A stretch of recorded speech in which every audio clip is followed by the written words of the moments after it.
Hello बच्चों, कैसे हैं आप लोग। आशा करता हूं कि आप लोग अच्छे होंगे और अच्छी तरह अपनी पढ़ाई कर रहे होंगे। इस वीडियो में हम लोग क्वेश्चन डिस्कस करेंगे जो कि NSEJS 2022 में पूछा था।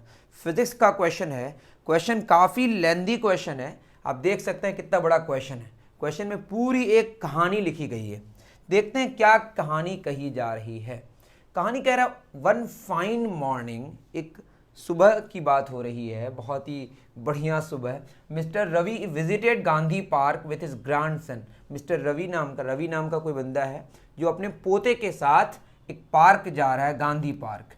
When he was just on a bridge over the lake, lake के ऊपर वो जब ब्रिज में पहुंचा, है ना, he was just on a bridge over the lake in the park, जूं ही ऐसा N old wooden toy just drop from his hand. जूं ही वो कहाँ पे पहुंचा, लेक के ऊपर जो ब्रिज है उसके ऊपर पहुंचा, उससे क्या गिर गया, एक खिलौना गिर गया, है ना। किससे? An old wooden toy just drop from his hand when he was just on a bridge over the lake in the park on fine morning mister Ravi visited Gandhi park with grandson. किसके हाथ से गिरा नहीं पता, भी देखते हैं। The toy went straight down to hit surface of calm water. मतलब ये कहना चाह रहा है कि यहाँ पे हमारे पास एक टॉय है और यहाँ पे हमारे पास, है ना, पानी, लेक। यहाँ से हमारा क्या गिरा, टॉय गिरा, इस काम वाटर पे गिरा, एकदम ठहरा हुआ पानी है। The toy went straight down to hit surface of calm water then sinked into water. Water के अंदर फिर ये चला गया, ठीक है। Then sink into water to a certain depth, कुछ हाइट तक गया। अब कहाँ तक गया नहीं पता, अभी गया वो below water surface and returns back due to up thrust. अब यहाँ से वो फिर थोड़ी हाइट जाने के बाद, है ना, फिर वो ऊपर की तरफ आ गया। मतलब ये नीचे तो आया ही, फिर अप थ्रस्ट की वजह से ऊपर आ गया। अब अप थ्रस्ट क्या है कि नहीं जानते हैं तो मैं बताऊंगा, डोंट वरी, है ना। आप देखे होंगे ना, कोई चीज़ जब पानी के अंदर या किसी फ्लूइड के अंदर डालते हैं तो ऊपर की तरफ एक फोर्स लगता है, that is called upthrust. Simple सी बात है अभी। And returns back due to upthrust of water to the hands of mister Ravi in the same position from where it was dropped. तो जहाँ से गिरा था, मान लेते हैं कि रवि के हाथ से गिरा या उसके पोते के हाथ से गिरा, जहाँ से गिरा वहीं पे मिस्टर रवि उस खिलौने को फिर पकड़ा। मतलब जहाँ से चला वहीं आ गया, है ना। Assuming this position to be at height 19.6 meters above the surface of water, ये हमारा क्या है, surface of water। surface of water से कितना assume करना है ऊपर, 19.6 meters, ये वाली हाइट, ठीक है। उसके बाद and density of material of toy to be just half the density of water in the lake। ये इसकी जो डेंसिटी है, इसकी डेंसिटी मान लेते हैं डेंसिटी ऑफ वाटर, कुछ मान ले, डी मान लेते हैं या रो मान लेते हैं, डी मान लेते हैं, आसान रहेगा। तो इसकी जो डेंसिटी होगी, density of the material of toy, बस टॉय लिख दे रहा हूँ, है ना, ये हो गया डी बाई, क्योंकि क्वेश्चन में ही ऐसा कह दिया। उसके बाद केवल and density of material of toy to be just half the density of water in lake, the total time in which toy is received back to the hand of mister Ravi is calculate to be. मतलब जहां से हमने toy को drop किया था, drop करने के बाद पानी के सरफेस में गिरने के बाद फिर सिंक किया, सिंक करने के बाद थोड़ी गहराई में जाने के बाद फिर वो वापस उसके हाथ में आया, इस पूरे ड्यूरेशन में कितना टाइम लगा। इसमें आप ख्याल रखें कि पानी के सरफेस से ऊपर जो हवा है उसको हम इग्नोर करते हैं। हवा भी एक फ्लूइड है जो कि अपथ्रस्ट पैदा करेगा, लेकिन उसको हम लोग इग्नोर करते हैं। तो इसको 3 सिचुएशन में बांट देते हैं। ये हमारा ए, ये बी, ये सी, 3 पॉइंट्स बना लेते हैं। ए से जब बी जाएगा तो आप देखेंगे कि पानी के अंदर अब तक डूबा नहीं है, मतलब सिर्फ और सिर्फ acceleration due to gravity work करेगा। मतलब यहाँ पे अगर हम बात करें ए से बी, ए है और ये बी है, जब टॉय नीचे आ रहा है तो एक्सेलरेशन ड्यू टू ग्रेविटी किधर होता है, नीचे। एक्सेलरेशन होगा नीचे की तरफ, जी, है ना, 9.8 मीटर पर सेकेंड स्क्वायर नीचे की तरफ, है ना। और कितना डिस्प्लेसमेंट हो गया 19.6 मीटर्स, इतना डिस्प्लेसमेंट हो गया। ए से बी की तरफ आ रहा है तो नीचे ही डिस्प्लेसमेंट है और नीचे ही एक्सेलरेशन ड्यू टू ग्रेविटी है ना। तो यहाँ पे हम क्या फार्मूला लगा दें जिससे हमको टाइम मिल जाए ए से बी का। तो ए से बी तक का टाइम निकालने के लिए हम फार्मूला इस्तेमाल कर लेते हैं एस बराबर U T plus half A T square. ये फार्मूला क्यों लगा रहे हैं? क्योंकि हवा में, मतलब हवा को अगर इग्नोर करें, हवा में कोई चीज़ को ड्रॉप करें, हवा को इग्नोर करें, तो उसमें जो एक्सेलरेशन ड्यू टू ग्रेविटी है वो कांस्टेंट रहता है। और कांस्टेंट एक्सेलरेशन के लिए हम लोग ये फार्मूला लगा सकते हैं। एस कितना है बताइए? 19.6 मीटर्स। इस सिचुएशन के लिए नीचे को हम क्या मान लेते हैं? पॉजिटिव। तो डिस्प्लेसमेंट नीचे है तो 19.6 किस में होगा? पॉजिटिव में। यू इनिशियली जब ड्रॉप कर रहे हैं तो इनिशियल वेलोसिटी 0 इंटू टाइम निकालना है प्लस हाफ एक्सेलरेशन कितना 9.8 इंटू किसका स्क्वायर? टी का स्क्वायर। समझ पा रहे हैं आप क्यों यहाँ पे 9.8 लिए पॉजिटिव? चूंकि हमने नीचे को पॉजिटिव मान लिया। अगर आप चाहें तो अगर इसको निगेटिव माने तो इसको भी निगेटिव लेना पड़ेगा, है ना। एक डायरेक्शन को एक सिचुएशन है, मतलब ए से बी तक पूरे के लिए हमने क्या मान लिया? पॉजिटिव मान लिया, कोई बात नहीं। 19.6 इज इक्वल टू 0 हो गया। 9.8/2 into T square.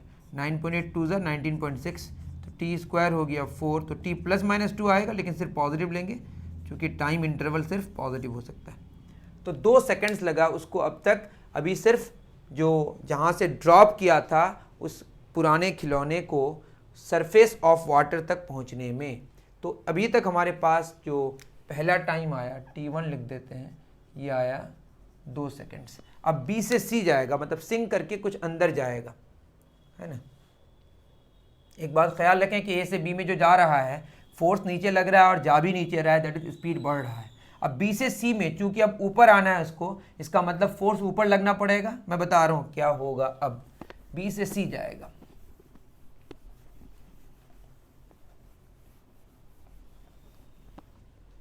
Density D लिए थे।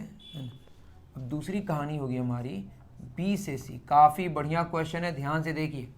B से C में अब थ्रस्ट का इशू आ गया। अब आप लोग याद रखेंगे अप थ्रस्ट, या जिसको हम बोलते हैं बॉइंट फोर्स, क्या बोलते हैं बोलिए? लिख दे रहा हूँ, अप थ्रस्ट, या इसको बोलते हैं फोर्स ऑफ बॉयंसी। स्पेलिंग ठीक कर लीजिएगा, गलत होगा तो। बॉइंट फोर्स ये कितना होता है? जो बॉडी सिंक करेगा या पार्शियली सिंक करेगा, मतलब जितना वो डूबेगा, उस डूबने की वजह से, इसको लिख लीजिए अगर नहीं जानते हैं तो, उस डूबने की वजह से जितना फ्लूइड या जितना लिक्विड या जितना गैस, जो भी फ्लूइड होगा, भी पानी है, जितना पानी डिस्प्लेस होगा, उस डिस्प्लेस्ड पानी का वेट का जो मैग्नीट्यूड होगा वो अप थ्रस्ट या बॉइंट फोर्स के बराबर होगा। इसका डायरेक्शन ऊपर की तरफ होगा, लेकिन मैग्नीट्यूड क्या होगा? डिस्प्लेस्ड वाटर का वेट। तो इसका जो मैग्नीट्यूड होता है अप थ्रस्ट या बॉइंट फोर्स का जो मैग्नीट्यूड होता है, मैग्नीट्यूड इज क्या? The weight is the magnitude of weight of displaced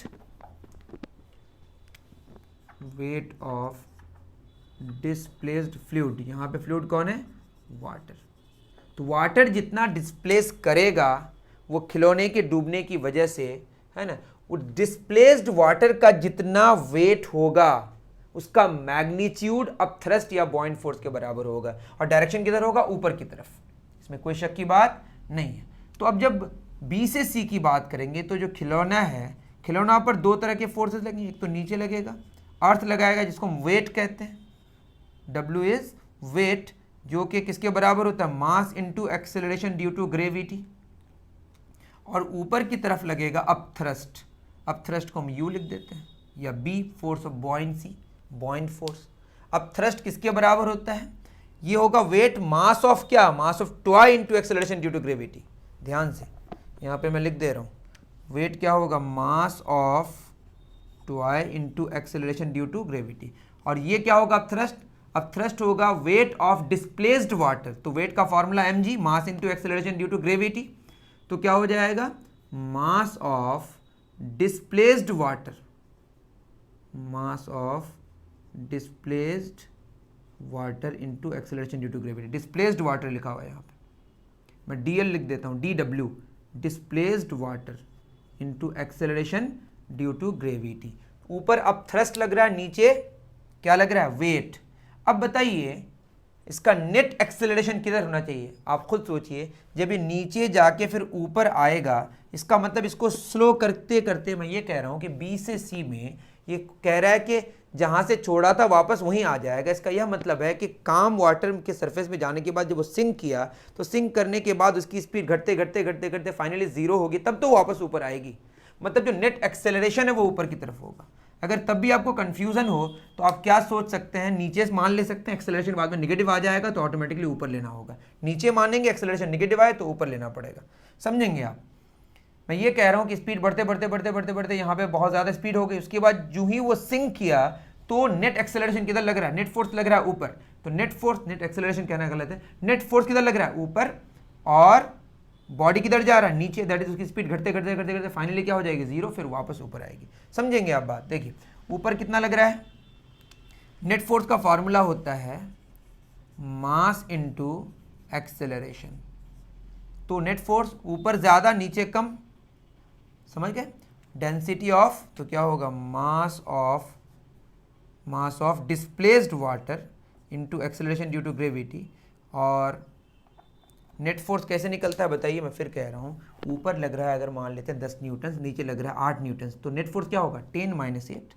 तो ऊपर कितना है बताइए, ऊपर है mass of displaced water into acceleration due to gravity. Basically ये है weight of displaced fluid minus नीचे कितना लग रहा है, mass of toy into acceleration due to gravity is equal to किसका, ये टॉय की बात हो रही है, ये टॉय है हमारा, तो टॉय का मास, तो मास ऑफ, मैं नीचे लिख दे रहा हूँ, मास ऑफ टॉय इनटू एक्सेलरेशन। अब अगर हम इसको ध्यान से देखें, मास ऑफ डिस्प्लेस्ड वाटर, तो डिस्प्लेस्ड वाटर, कितना वाटर डिस्प्लेस होगा, जितना वॉल्यूम टॉय का होगा।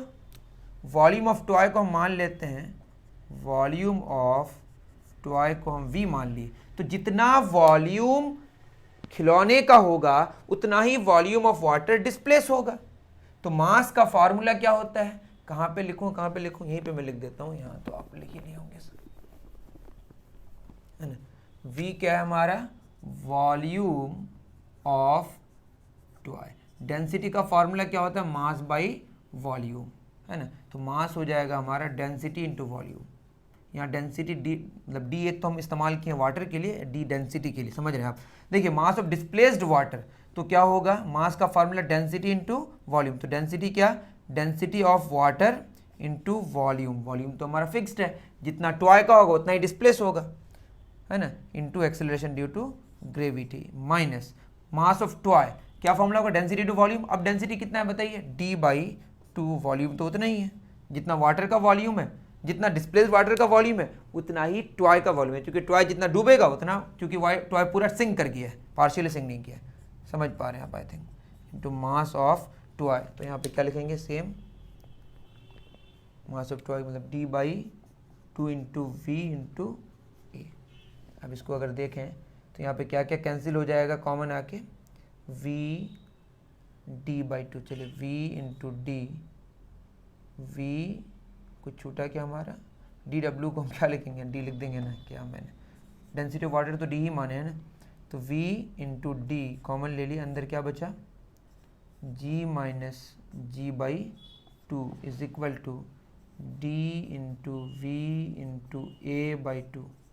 तो क्या होगा, vd हमारा कैंसिल हो गया। थोड़ा सा मैं यहाँ पे मिटा दे रहा हूँ फिर, तो क्या हो जाएगा, g माइनस g/2 आएगा, that is g/2 is equal to a/2। That is acceleration कितना आया, g आया, यही मैं कहना चाह रहा था, g आया। अगर ये निगेटिव g आता तो नीचे की तरफ होता, क्योंकि हमने ऊपर माना है नेट फोर्स, उसके अकॉर्डिंग पॉजिटिव ही आ रहा है, दैट इज ऊपर की तरफ एक्सेलरेशन है। तो ये मजे की बात ये है कि जब पानी के अंदर खिलौना जाएगा तो एक्सेलरेशन जो होगा ऊपर की तरफ होगा, और exactly acceleration due to gravity के बराबर होगा। लेकिन acceleration due to gravity actually हमेशा किधर होता है, वर्टिकली डाउनवर्ड्स, लेकिन यहाँ पे नेट जो एक्सेलरेशन है वो ऊपर की तरफ है, और वो एक्सेलरेशन ड्यू टू ग्रेविटी के मैग्नीट्यूड के बराबर है। सॉरी, जरा सा माइक का इशू आ गया।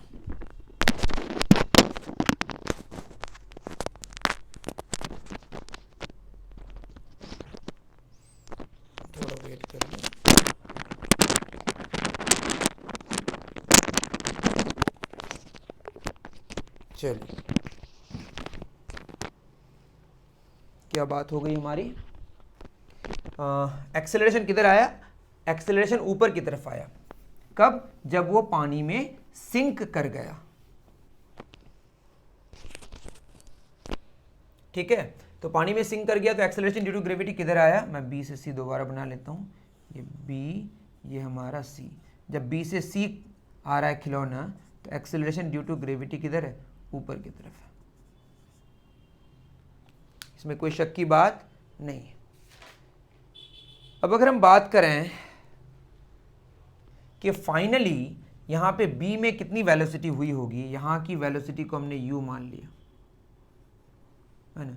तो अब बताइए ए से बी की बात अगर हम दोबारा करें, तो ए से बी की बात अगर हम दोबारा करेंगे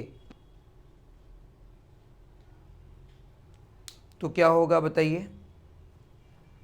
यहां पे हमारा जो फाइनल वेलोसिटी है v is equal to u plus a t. Initial velocity कितनी है, ड्रॉप कर रहे हैं तो 0। एक्सेलरेशन किधर है, नीचे की तरफ 9.8, और टाइम कितना लगा है, 2 सेकेंड्स, तो ये होगा 19.6 मीटर्स पर सेकेंड। दैट मीन्स कि यहाँ पे बी में आके जो वेलोसिटी हुई होगी जब वो सरफेस ऑफ वाटर में आया, तो वो कितना 19.6 मीटर पर सेकेंड लग रहा है, और नेट फोर्स तो ऊपर लग रहा है, तो स्पीड घटते घटते फाइनली यहाँ पे 0 हो जाएगी। मतलब यहाँ पे जो स्पीड है वो कितनी है, 19.6 मीटर पर सेकेंड, और नेट फोर्स ऊपर लग रहा है, तो इसकी स्पीड घटते घटते यहाँ पे कितनी हो गई, 0 मीटर्स पर सेकेंड। आई थिंक आपको बात समझ आ रही है। अब बी से सी की अगर हम बात करेंगे तो v is equal to u plus a t. Finally velocity कितनी हो गई है, 0। इनिशियल वेलोसिटी कितनी है, 19.6, और नीचे को अगर हम पॉजिटिव मान के बात करें तो ऊपर को निगेटिव लेना पड़ेगा, प्लस एक्सेलरेशन, एक्सेलरेशन कितना है, g, मतलब ऊपर है तो निगेटिव g लेना पड़ेगा, इनटू टाइम निकाल लेंगे।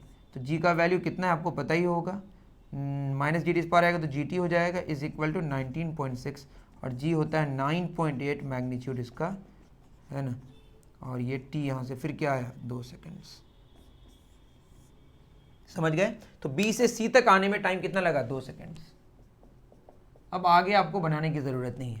a से c तक आने में 4 सेकेंड्स लगा, तो c से a तक जाने में फिर कितना सेकेंड्स लगेगा, 4 सेकेंड्स। समझ गए। इसको भी आप कैलकुलेट करके निकाल सकते हैं, ऐसा ही होगा। ओके, तो टोटल जो टाइम होगा, टोटल टाइम टेकन जो होगा, 2 कितना हो गया, 4, और ऊपर जाने में 4 दूना कितना हो गया, 8 सेकेंड्स। कितना आंसर हो गया हमारा, ऑप्शन सी करेक्ट। आप चाहें तो निकाल सकते हैं, फिर सी से बी, फिर बी से ए, उतना ही आएगा। You need not to worry, symmetry follow होता है।